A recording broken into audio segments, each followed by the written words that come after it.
Росіяни добре окопалися на Луганщині, але це не зупиняє просування Збройних сил України. Щодня наші воїни рухаються на півкілометра вперед. Це просування не є легким. Загарбники засівають фронт своїми чмобіками. І хоча вони не надто добре підготовлені, та московити беруть не якістю війська, а його кількістю.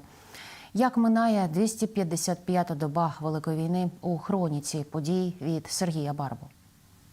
Український привіт для російського панцера. Зенітний ракетний гарматний комплекс окупантів погано заховався і поплатився. Наші Збройні сили діяли хутко і влучно. Був панцер і не стало його.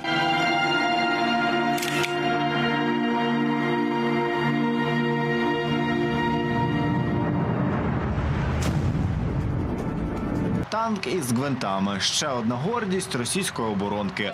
Окупанти так вихваляли свої К-52, гордо називали їх алігаторами. Але не допомагає ані броня, ані благословення кремлівських попів. Гвинтокрили падають гучно, кажуть українські військові. Лише напередодні наші знищили 2 таких вертольоти. Це не кадри з американського бойовика, це українська Луганщина. Затища на фронті немає, особливо на Східному. Збройні сили не припиняють наступати на ворога. Росіяни пручаються, але невдало. Зо пів кілометра щодень наші військові просуваються на Луганщині, але визволення жодного населеного пункту не дається легко. Ворог устиг підготуватися. Вони встигли позариватись, їм підвозять дуже багато тих свіжомобілізованих. Так, це не військові в прямому сенсі цього слова. Вони погано підготовлені, але все одно. Навіть якщо в їх руках застаріла зброя, вона все одно стріляє і вбиває. Хитро діяти намагаються росіяни на півдні України, але виходить неоковирно. Вдають, що буцімто облишають Херсон. Насправді ж на валізах лише елітні підрозділи. Натомість іншим московицьким горевоякам утікати зась. Ми розуміємо, що вони намагаються створити ефект, що їх нема, для того, щоб заманити захід сил оборони в певні населені пункти, а населений пункт – це завжди складні вуличні бої. Тому ми знаємо, бачимо і передбачаємо той розвиток подій, які вони намагаються нам нав'язати. З порожніми руками російська військова еліта не їде. Москалі переводять мародерство на новий рівень. Розграбували Херсонський художній музей. Безцінну колекцію старожитностей повезли до окупованого Криму. Але цілком ймовірно, що це не кінцевий пункт призначення українських артефактів. Керувала так званою евакуацією псевдодиректорка Наталя Десятова, яку херсонці можуть знати як співачку з кафе «Театральне». Це про рівень фаховості.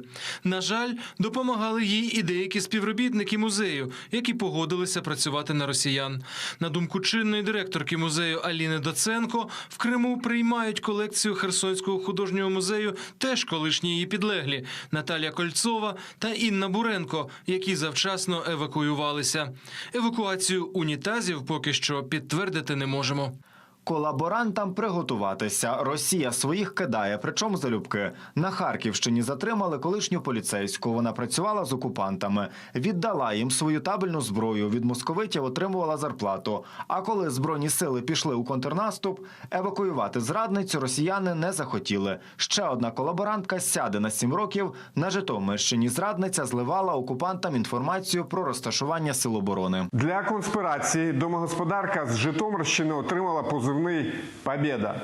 Перемога на фронті загарбникам не світить, тому й зриваються на цивільних. Росія знову атакувала українські міста. Вночі запускали іранські дрони камікадзе. Рясно поливали боєприпасами Дніпропетровщину. Нікополь знову був у вогні. До початку війни в мене було чудове життя.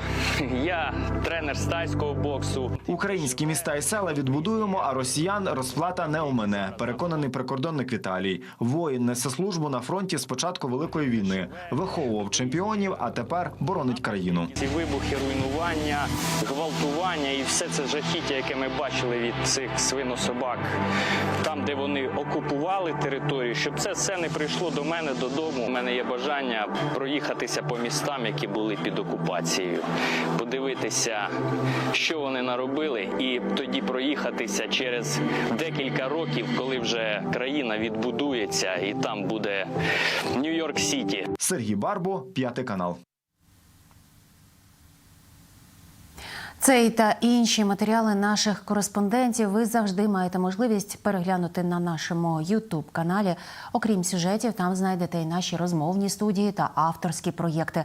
А щоб не пропустити прем'єр, підпишіться на YouTube-канал 5. Підтримуйте українське.